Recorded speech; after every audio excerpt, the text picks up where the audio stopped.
जो करंट होता है इसके दो प्रकार होते हैं, एक होते हैं डीसी और दूसरा होता है एसी। डीसी करंट वो जिसके डायरेक्शन जो है वो सेम हो, जैसे कि ये वाला करंट, या फिर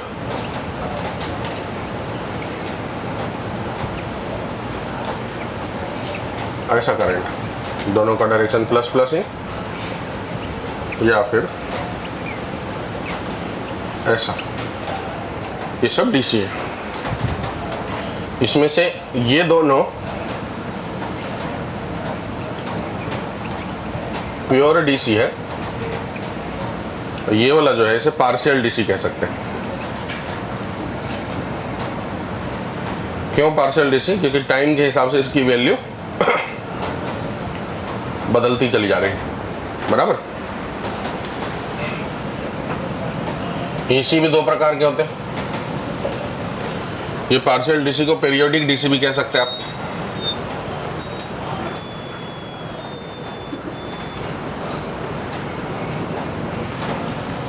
एक होता है नॉन पीरियोडिक।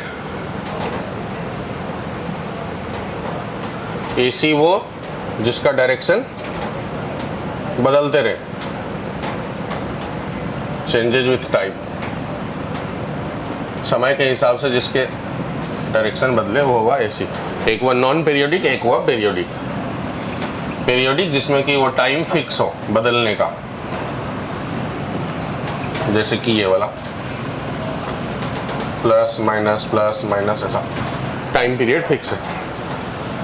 उसी तरीके से ऐसा भी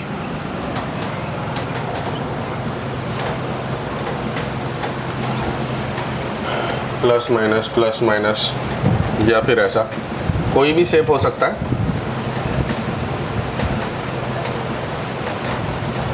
ऐसा किसी भी प्रकार का। नॉन पीरियडिक मतलब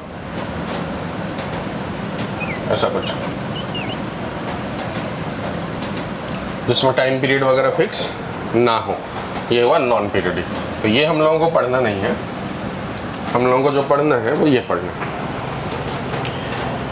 ज़्यादातर केस में हम ये वाला इक्वेशन यूज करते हैं। ये साइन थीटा का ग्राफ होता है, तो अगर ये साइन थीटा का ग्राफ है तो ये उसकी मैक्सिमम वैल्यू है। जैसे कि अगर ये करंट का ग्राफ है तो इसे हम आई नॉट बोलेंगे, और टाइम के हिसाब से एंगल बदलता है, तो जो ज़्यादातर केस में इसके इक्वेशंस हम यूज़ करते हैं I equal to I not sine omega t. और अगर वोल्टेज की बात करेंगे तो V equal to V not sine omega t. या फिर ज़रूरत पड़ेगी तो हम इसे कॉस भी यूज़ कर सकते हैं, पर कॉस ओमेगा टी में ग्राफ थोड़ा सा बदल जाएगा, मतलब एक्सिस थोड़ी सी बदल जाएगी। ठीक है, तो लिखते थोड़ा सा इसके बारे में। यही सेम बातें लिख दीजिए वर्ड में, क्या लिखाना है इस बात को।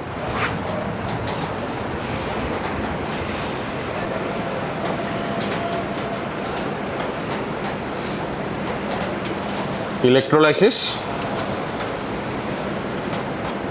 या फिर ब्रैकेट में लिख देंगे electrochemical effect.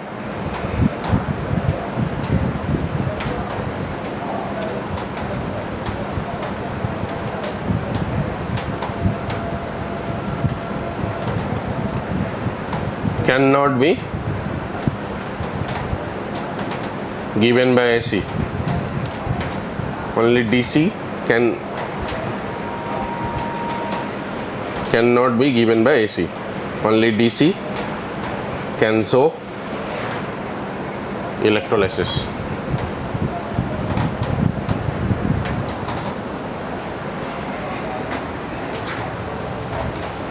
Because at high frequency movement of charge ions, at high frequency movement of charge ions, charge heavy ions लिखिएगा, चार्ज हेवी आयंस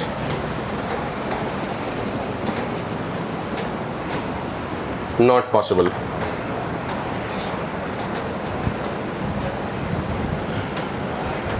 इलेक्ट्रोलाइसिस में एक्चुअली में चार्ज का मोशन होता है, मतलब आयंस का मोशन होता है और उसका मास ज़्यादा होता है, तो और एसी की फ्रीक्वेंसी ज़्यादा होती है, तो उस फ्रीक्वेंसी के सिचुएशंस में उतना हाई फ्रीक्वेंसी पे पॉजिटिव चार्ज या नेगेटिव चार्ज आयन जैसे सोडियम प्लस या दूसरा कोई भी आयंस का मूवमेंट पॉसिबल नहीं है, इसलिए एसी ये इफेक्ट को नहीं देता। हाँ, सिर्फ डीसी देता है। अब एसी की बात करते हैं हम लोग। टाइम के हिसाब से अगर इक्वेशंस लिखें तो I equal to I not sine omega t, और वोल्टेज लिखें तो V equal to V not sine omega T.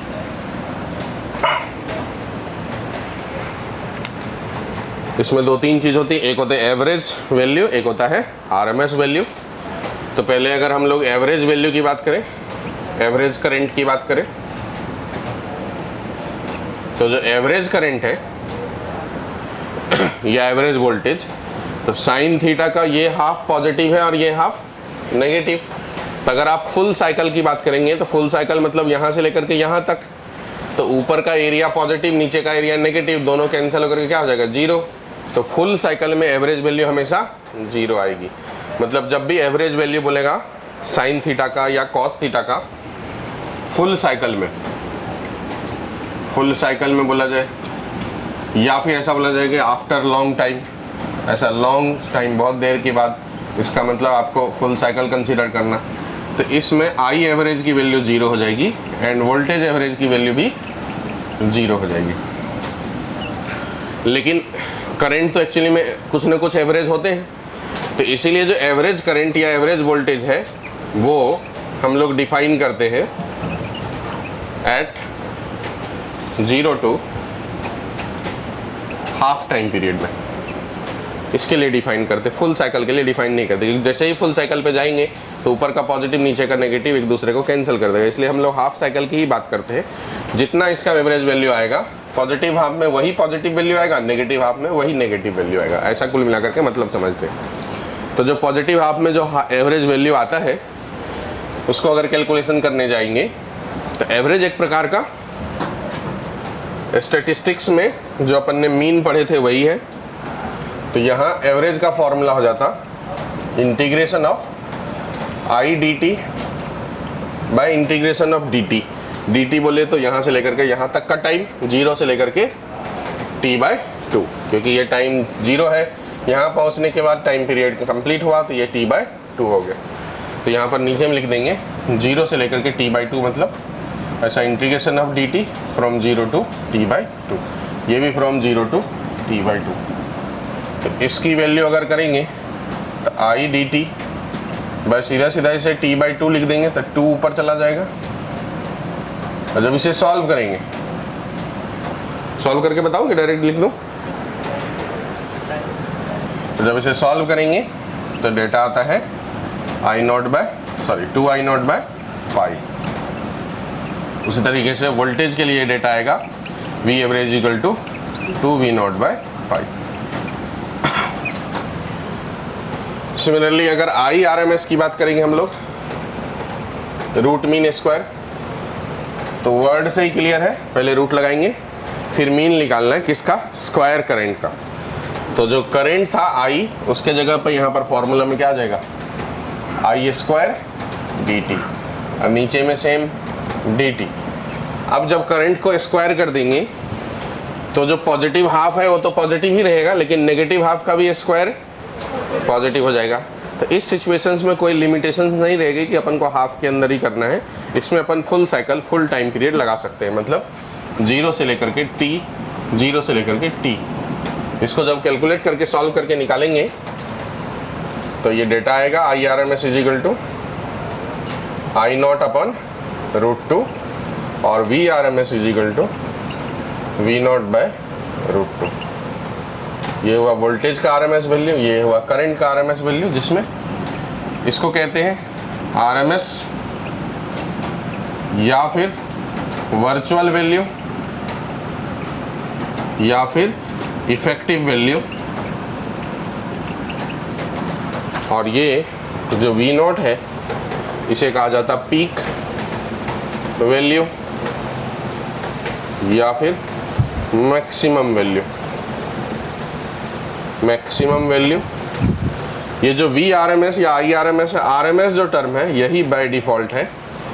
इसका मतलब ये हुआ कि जब भी सवालों में डेटा दिया रहेगा और कुछ ना बोला जाए तो हम उसे समझेंगे कि वो कौन सा डेटा है, RMS का। करंट का डेटा जैसे बोलेगा 2 एम्पियर करंट फ्लो कर रहा है AC सर्किट में, इसका मतलब आप समझेंगे कि RMS करंट 2 एम्पियर फ्लो हो रहा है। या बोलेगा कि 100 वोल्ट बैटरी है, मतलब वोल्टेज है AC सर्किट में, इसका मतलब जो 100 वोल्ट है वो कौन सा वोल्टेज है, RMS वोल्टेज है। पीक वोल्टेज उसका अलग हो जाएगा। ठीक है, लिखिए फिर। मैं डेरिवेशंस नहीं किया, डेरिवेशंस की ज़रूरत भी नहीं है। फॉर्म फैक्टर, इसके बारे में लिख डालेंगे, it is the ratio of RMS value and average value. Ratio of RMS value and average value. जब इसे निकालेंगे तो RMS वैल्यू हो जाएगा I0 बाय √2 और एवरेज वैल्यू हो जाएगा 2I0 बाय पाई। तो I0 bye √2 into pi by 2I0। यहाँ से ये कैंसिल हो जाएगा, ये डेटा आ गया पाई बाय 2√2। इसी को कहते हैं फॉर्म फैक्टर। ये हमेशा फिक्स रहता है, कांस्टेंट। अगर इसे सॉल्व करेंगे तो पाई की वैल्यू 3.14 और नीचे में 2 इंटू 1.4, तो इसको सॉल्व करते तो ये 1.1 आता है।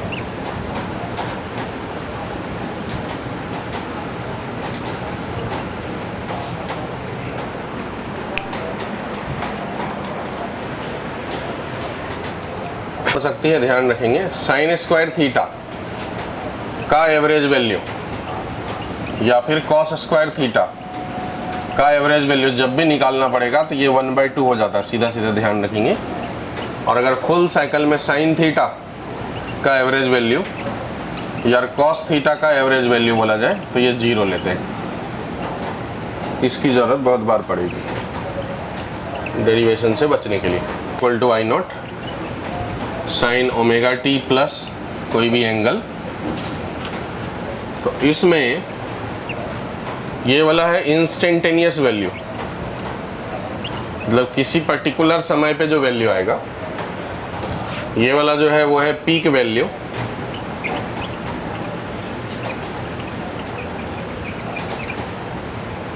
ये जो पूरा टर्म है जो एंगल के जगह पे आया है उसे आप एंगल बोलेंगे या फिर फेज बोलेंगे। यहाँ बार बार फेज बोला जाएगा इसे। इसमें t की वैल्यू अगर 0 रख दे, एंगल में t की वैल्यू 0 रख देंगे तो ये टर्म 0 हो जाएगा। तो ये टर्म जब 0 हो जाएगा तो सिर्फ फाई बचेगा एंगल के जगह पे, तो उसे कहते हैं इनिशियल फेज। ये जो फाई है उसे कहा जाएगा initial phase. t equal to 0 पे जो एंगल था वो वाला फेज उसे कहते हैं इनिशियल फेज। और ये जो ओमेगा है इसे कहा जाता है एंगुलर फ्रीक्वेंसी। एंगुलर फ्रीक्वेंसी, इसका मतलब ये हुआ इसे 2πf या फिर 2π/t यूज करेंगे, जिसमें f का मतलब हुआ फ्रीक्वेंसी। तो सिंपल फ्रीक्वेंसी का मतलब f और एंगुलर फ्रीक्वेंसी का मतलब ओमेगा और t का मतलब टाइम पीरियड। तो आगे चल करके ये सब टर्म हो सकता है निकालने बता दिया जाए तो आपको मालूम होना चाहिए। जैसे कि मान लीजिए एक सवाल है हमारे पास, बोल देगा I equal to 4 sine 100πt plus π/6।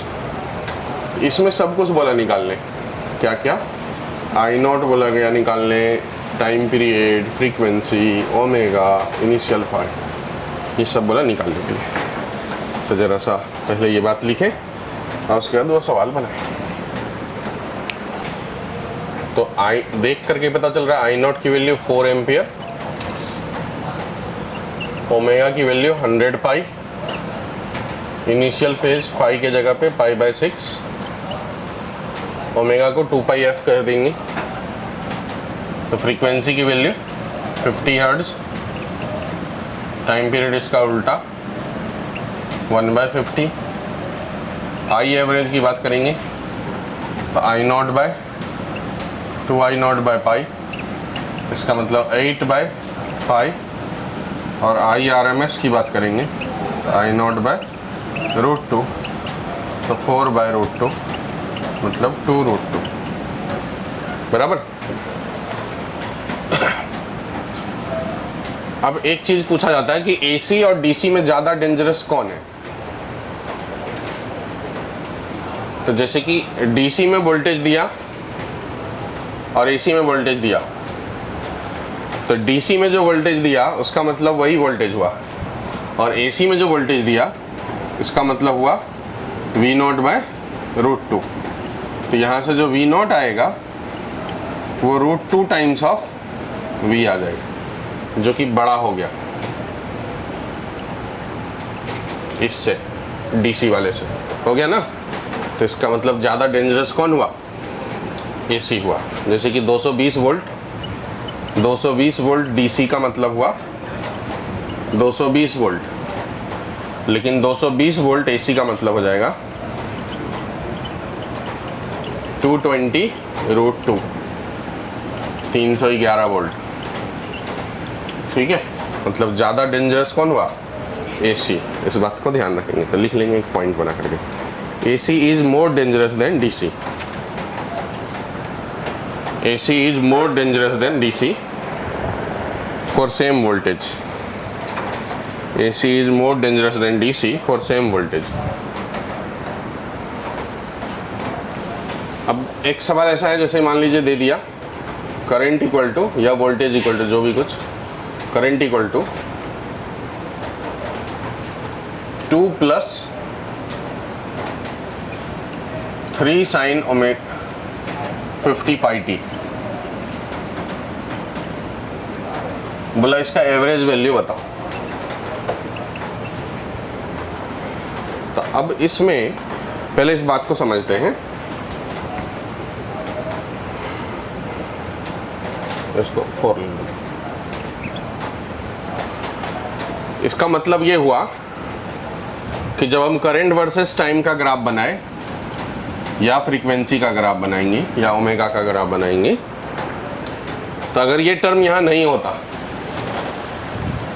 तो जब साइन थीटा 0 होता तो 3 × 0 करंट की वैल्यू कितनी हो जाती? 0। मतलब ग्राफ की शुरुआत यहाँ से होती, बराबर। पर ये जो एक एक्स्ट्रा टर्म ऐड हुआ, कांस्टेंट वैल्यू ऐड हुआ, इसके वजह से 4 + 0, तो ग्राफ की शुरुआत कहाँ से होगी? 4 एम्पियर से। मतलब जो रेफरेंस लाइन है वो ओरिजिन वाली एक्सिस से ऊपर उठ करके 4 पे चला गया, ये हो गया रेफरेंस लाइन। अब इसके ऊपर हमको साइन थीटा का ग्राफ बनाना है। जैसे जैसे एंगल बदलेंगे, एंगल 0 रखेंगे तो 4 वैल्यू आएगा, एंगल थोड़ा बड़ा कर देंगे तो वैल्यू 4 से बड़ी हो जाएगी, फिर एंगल 90 हो जाएगा तो मैक्सिमम वैल्यू 4 + 3 7 हो जाएंगे। फिर एंगल जब नीचे जाएगा, मतलब और आगे बढ़ेगा, तो साइन थीटा की वैल्यू नेगेटिव में जाएगी। इस प्रकार से वैल्यू बदलता चला जाएगा। मतलब यहाँ जो ग्राफ बनेगा ज़्यादा से ज़्यादा 4 + 3 और कम से कम वैल्यू 4 - 3, मतलब नीचे तक 1 आएगा और ऊपर तक अगर जाएगा तो ये 7 तक जाएगा। तो जो इसकी ग्राफ होगी वो ऐसा टाइप, मतलब इसके ऊपर ये ग्राफ होगा। क्या आपको पहले ये बात सबको समझ गया? अब इसमें बोला एवरेज वैल्यू, तो जब एवरेज वैल्यू जाए तो यहाँ अगर क्लियर नहीं किया जाए तो इसका मतलब होता है फुल साइकिल। क्लियर नहीं किया जाए तो इसका मतलब क्या होता है? Full cycle. और अगर क्लियर कर दिया जाए तो फिर हाफ साइकिल अगर बोला जाएगा तो हाफ साइकिल के हिसाब से निकालेंगे। तो जैसे कि मान लीजिए अगर हम I average for half cycle की बात करेंगे तो वो डेटा कितना आएगा? ये जो 4 है वो तो 4 ही रहेगा, प्लस उस वाले टर्म का एवरेज वैल्यू 2I0/π। 2I0/π बोले तो 2 × 3/π, ये हुआ एवरेज करंट। लेकिन कौन सा? हाफ साइकिल में। और अगर सीधा सीधा सिर्फ एवरेज बोला जाए तो बाय डिफॉल्ट अपन क्या समझते हैं? बाय डिफॉल्ट यहाँ अपन को समझना है फुल साइकिल, फुल साइकिल समझना। और जब हम फुल साइकिल समझेंगे तो ये वाला पॉजिटिव एरिया, ये वाला, दोनों एक दूसरे को क्या कर देगा? कैंसल। 0 तो जो एवरेज वैल्यू आ जाएगा वो जो कांस्टेंट वैल्यू है वही आ जाएगा 4 एम्पियर, यही हो जाएगा एवरेज वैल्यू। तो इस बात को ध्यान रखेंगे कि वैसे जनरली हम लोग बाय डिफ़ॉल्ट मतलब हाफ साइकिल ही समझते हैं, बट अगर इक्वेशंस में ऐसा कोई constant term plus sine theta या कॉस थीटा रहेगा तो उस सिचुएशंस में कुछ नहीं बोला जाए, सिर्फ एवरेज बोला जाए, तो इसका मतलब हम अपन एवरेज वैल्यू जो कांस्टेंट टर्म होता है वही हो जाएगा।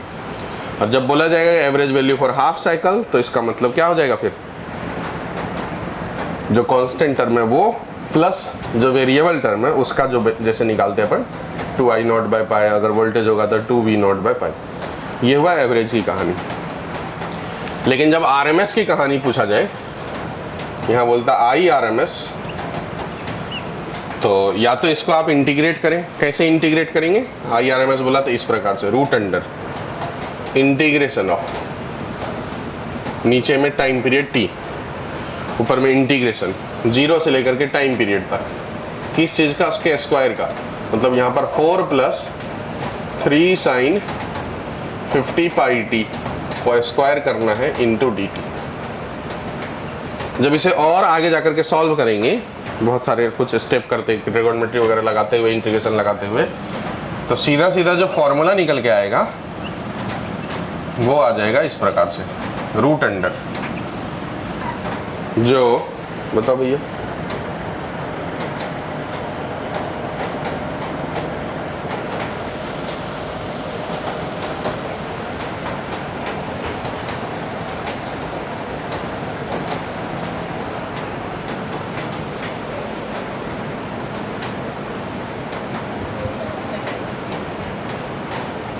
फोर का स्क्वायर, ये जो कांस्टेंट टर्म है उसका तो सिर्फ स्क्वायर करना है, प्लस वेरिएबल का जो मैक्सिमम वैल्यू है वो हो गया 3, और उसका RMS वैल्यू 3/√2, इसका स्क्वायर। ये होता है फॉर्मूला। मतलब आपको ऐसे ध्यान रखना है, ठीक है? मतलब वो सॉल्व करने के बजाय डायरेक्ट ए लगा देना है।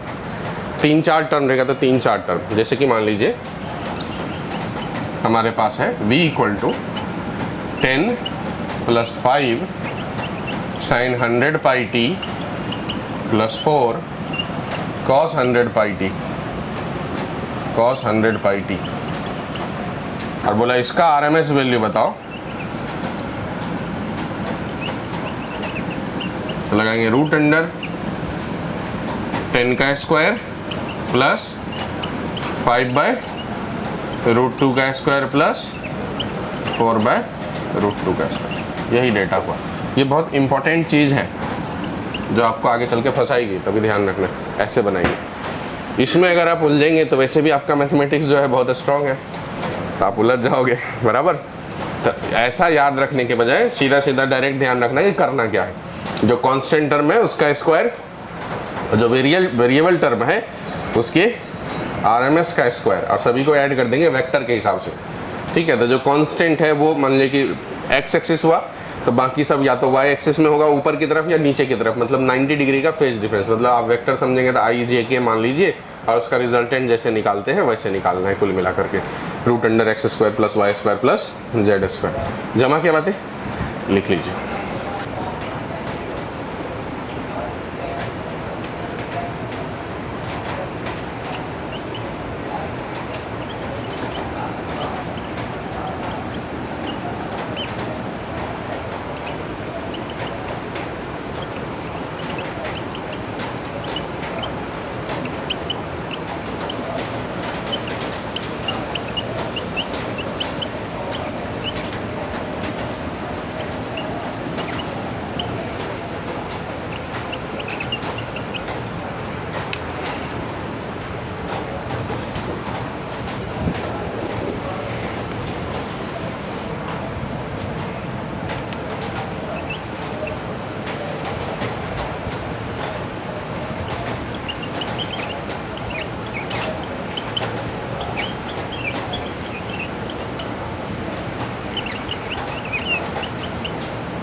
रेज का आंसर यहाँ पर कुछ नहीं बोला जाता, अपन 20 समझेंगे।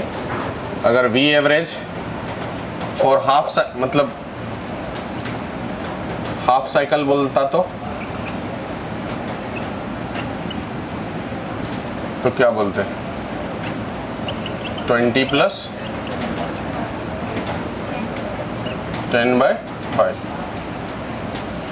और यहाँ पर V R M S root under 20 का स्क्वायर प्लस 5/√2 का स्क्वायर।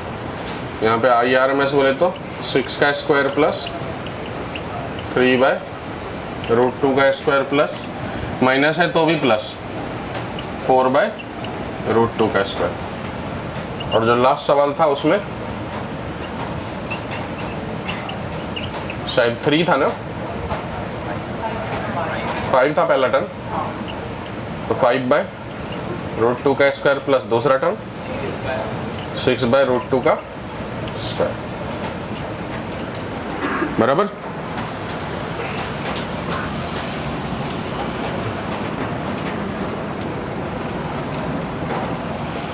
तो इस टाइप का इक्वेशन वगैरह रहेगा तो आप सॉल्व कर लेंगे। मान लीजिए ऐसा सवाल दे दिया, टाइम के हिसाब से ग्राफ,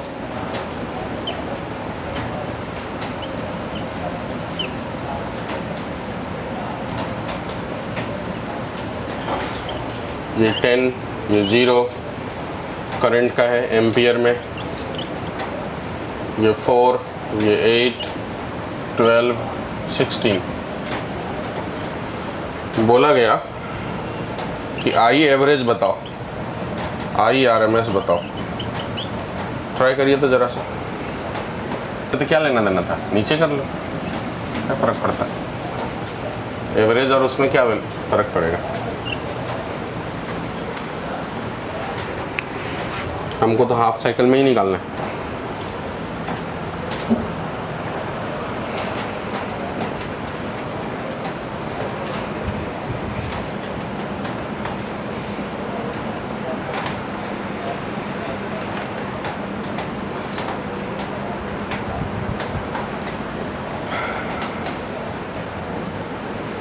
बनाए किसी ने?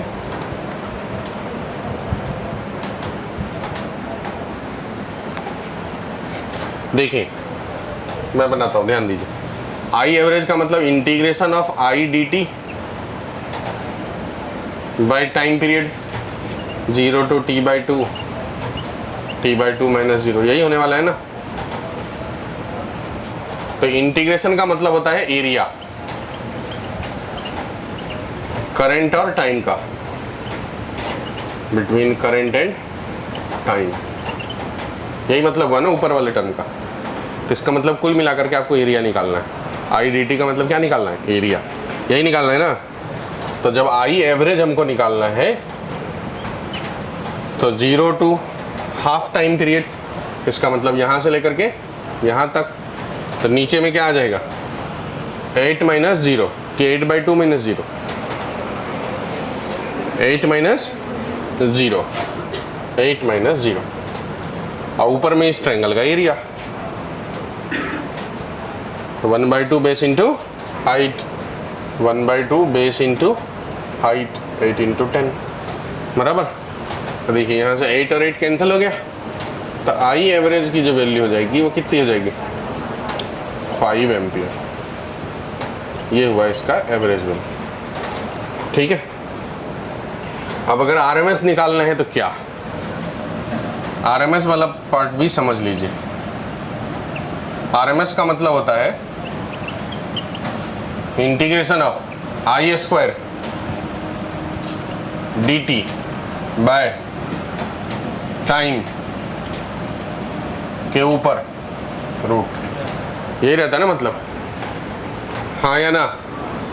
अब देखो नीचे तो क्या है, टाइम है, ऊपर में फिर से इंटीग्रेशन है। तो इंटीग्रेशन किसका, आई स्क्वायर का। इंटीग्रेशन का मतलब क्या होता है, तो ऊपर वाला का मतलब क्या हुआ, area under I square and time. I square और टाइम के बीच का क्या निकालना है, एरिया। तब इस ग्राफ में स्क्वायर अगर करेंगे तो 0 और 8 तो अपनी जगह ही रहेगा। ये 10 का स्क्वायर पीक वैल्यू कहाँ पहुँच जाएगी, कहाँ पहुँच जाएगी ध्यान से देखो फिर से। RMS मतलब किसका एरिया ऊपर में डालना है हमको, आई का कि आई स्क्वायर का, किसका एरिया डालना है, और नीचे में क्या डालना है, और फिर उसका क्या निकालना है, रूट, बराबर है। तो हमको आई स्क्वायर का एरिया निकालना है, तो पहले आई स्क्वायर का ग्राफ तो आपको एज्यूम करना पड़ेगा।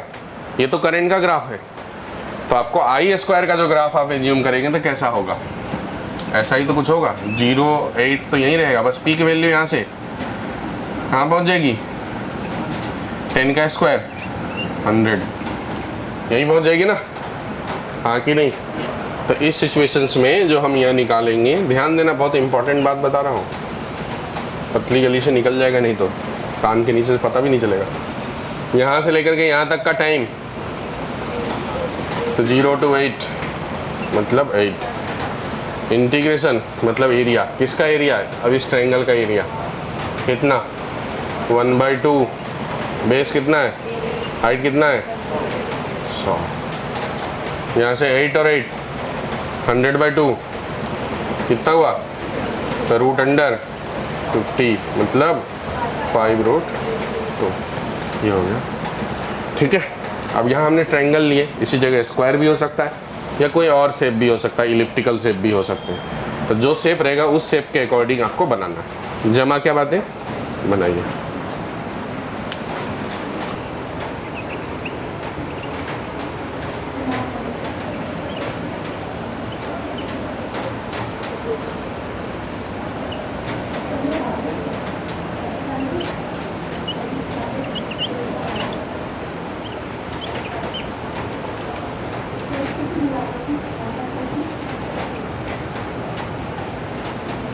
इसे बनाइए तो एवरेज RMS,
तो 0 से लेके 2 तक ऊपर में area 1/2 base into height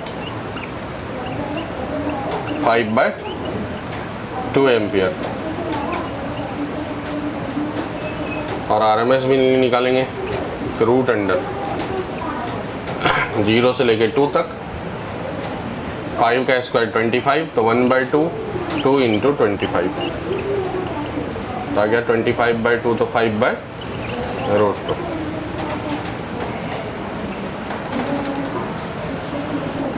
time ले लेंगे 6, ऊपर में सर्कल का एरिया तो सेमी सर्कल हो गया, तो पाई R², R कितना है इसका 3, 6 है, नहीं ये डेटा को बदलना पड़ेगा ना, सर्कल तब कैसे होगा, बराबर सेंटर से डिस्टेंस बराबर होने चाहिए, तो 3 पाई R²/2, ये हो जाएंगे 3 का स्क्वायर 9 पाई/12, इतना इनका।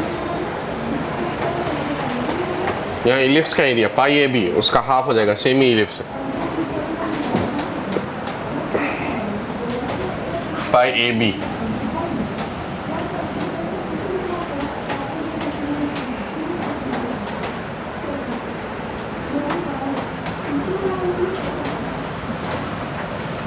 यहाँ पर आई एवरेज टाइम 0 से लेकर 10 तक, ऊपर में पाई AB/2, पाई A की जगह 5, B की जगह 4/2, 20/2, आंसर पाई हो गया।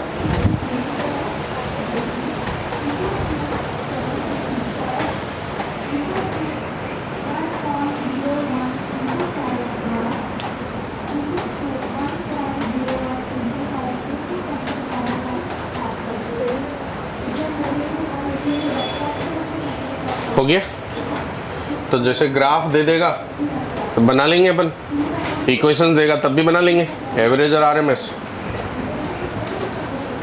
किसी को कुछ दिक्कत है तो अभी समझ लो, कुछ प्रॉब्लम नहीं। कैसे करना है ये क्लियर हो गया ना, माइंड में सेट हो गया ना। ग्राफ रहेगा तो area by time, area graph का जो जैसा ग्राफ रहेगा उसके अकॉर्डिंग एरिया निकालने। इसमें एवरेज वैल्यू ही पूछा जाता है जनरली जब ग्राफ आपको देगा तो, क्योंकि आरएमएस में जाएंगे तो हर बार जब स्ट्रेट लाइन रहेगा तब तो आप बना पाएंगे, पर बाकी समय में फंस जाएगा, बाकी समय में फिर प्योर मैथ्स लगेगा तो उसके एरिया को निकालने के लिए। और मैथ तो बहुत स्ट्रांग है। और आप नेक्स्ट लिखेंगे AC circuit element, AC circuit element, AC circuit element.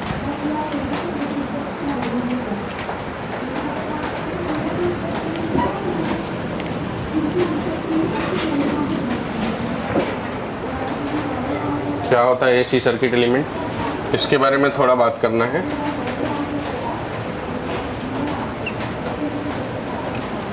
ये है रेजिस्टेंस, ये है Z, ये है XL माइनस XC, जहाँ पे R का मतलब रेजिस्टेंस,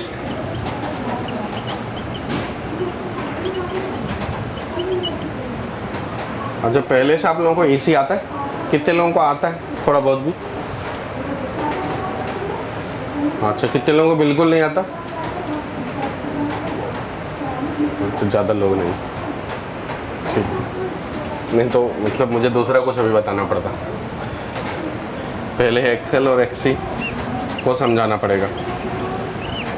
एक्सेल का मतलब ओमेगा इंटू एल और एक्सी का मतलब 1/ओमेगा सी। ये जो एक्सेल है इसे कहा जाता है क्या? Inductive reactance, inductive reactance. और ये जो एक्सी है इसे कहा जाता है कैपेसिटिव रिएक्टेंस।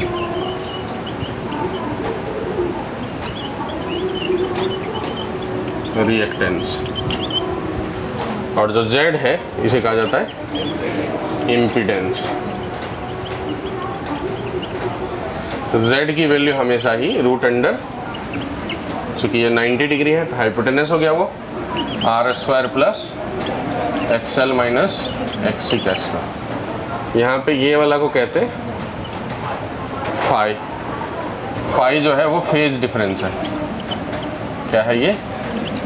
Phase difference. इसमें करंट और वोल्टेज का जो इक्वेशन होता है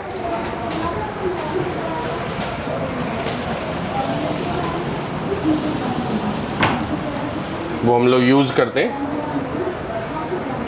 I equal to I not sine omega t minus phi, और V इक्वल टू यूज करते V equal to V not sine omega t. इस दोनों के बीच का जो फेज डिफरेंस है वो है फाई।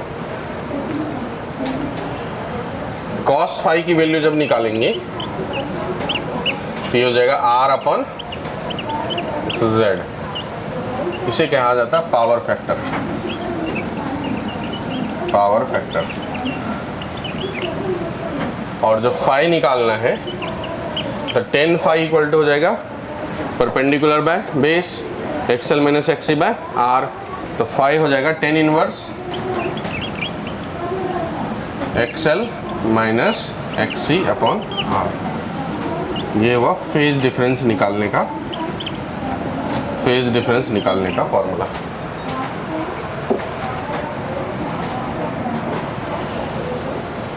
पावर फैक्टर ये जो है इसलिए कहा जाता है क्योंकि जो यहाँ पावर का फॉर्मूला होता है, पावर बोले होते हैं एवरेज पावर, वो होता है I0 V0 by 2 into cos phi.